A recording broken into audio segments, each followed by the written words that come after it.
I'm Steve Goldberg, and I'm running for president of the ZOA.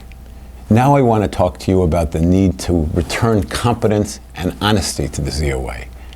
Unfortunately, Mort Klein has mismanaged the ZOA and has led to a disgraceful scandal and humiliating cover-up. What happened? What am I talking about? In May of 2011, the ZOA lost its status as a 501c3 organization. What does that mean? It means it was no longer tax exempt, and people who gave donations to the ZOA were not going to be entitled to take a tax deduction for those donations. Why did this happen? The reason's shocking. The ZOA lost its tax exempt status because it didn't file its own tax returns.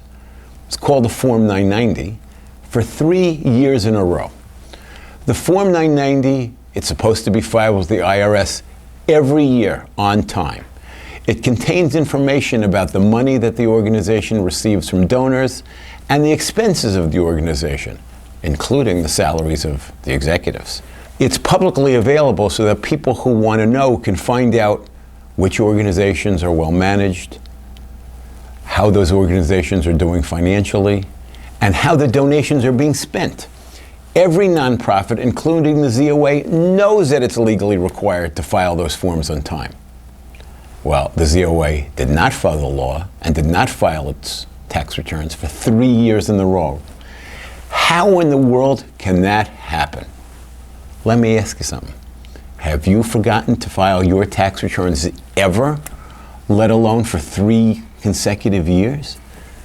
Now, after filing the tax returns years too late, the ZOA finally got its tax-exempt status back in the second half of 2013. What does that mean? It means it went more than 2 years without being a 501c3 tax-exempt organization because for 3 years it failed to follow the law and failed to file its tax returns.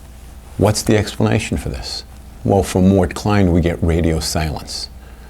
To this day, he has zero explanation for how this happened under his watch. Nobody was fired. Nobody held accountable.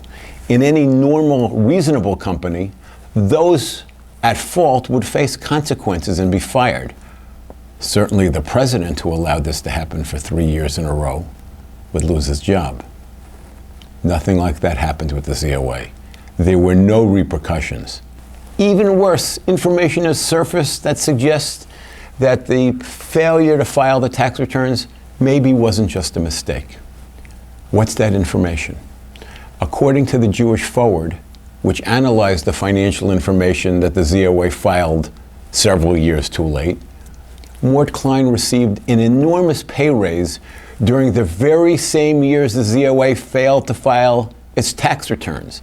He received up to about $1 million a year. Now, of course, these were also the same years when the ZOA was getting less and less money in donations.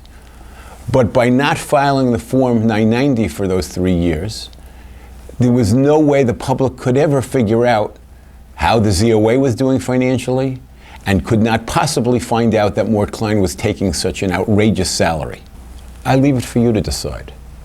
Was the failure to file tax returns for 3 years in a row with no consequences to anybody whatsoever a simple mistake? Was the pay raise during this time period a coincidence? Or was this something worse, something more serious? Now, adding insult to injury, Mort Klein decided not to proactively disclose to the public that the ZOA had lost its 501c3 status.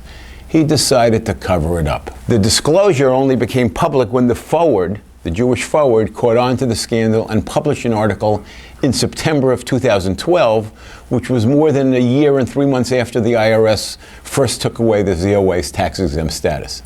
Most of the ZOA's board members didn't even know what happened until shortly before the article was published.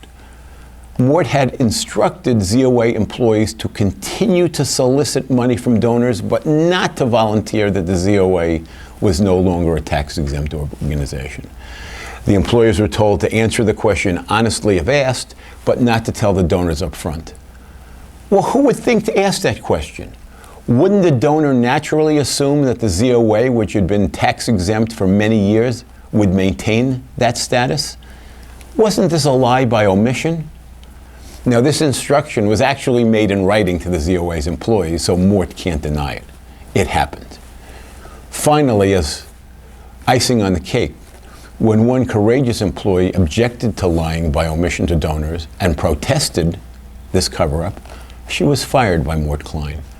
This employee was the executive director of the ZOA in Los Angeles. She was doing an excellent job, she had integrity, but she was fired because she would not be part of this deceptive cover-up.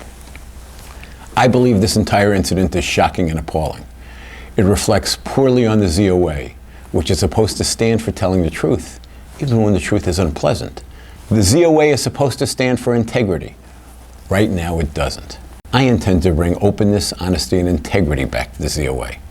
If I have the privilege of being the ZOA's president, such an incident will never happen again. Finally, I close once again by asking Mort Klein to debate me publicly.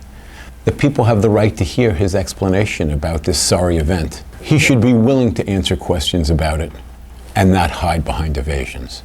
Thank you.